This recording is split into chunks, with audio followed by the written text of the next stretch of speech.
ಶ್ರೀ ವಿಜಯ ವಿಠಲ ನಿನ್ನ ಪಾದ ಸಾಕ್ಷಿ ಅನುಭವವೋ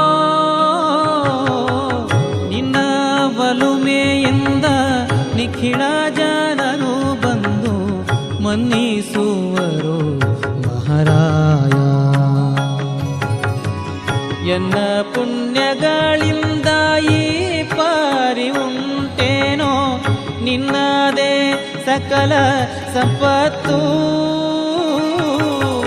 ನಿನ್ನ ಒಲುಮೆಯಿಂದ ನಿಖಿಳ ಜನರು ಬಂದು ಮನ್ನಿಸುವರು ಮಹಾರಾಯ.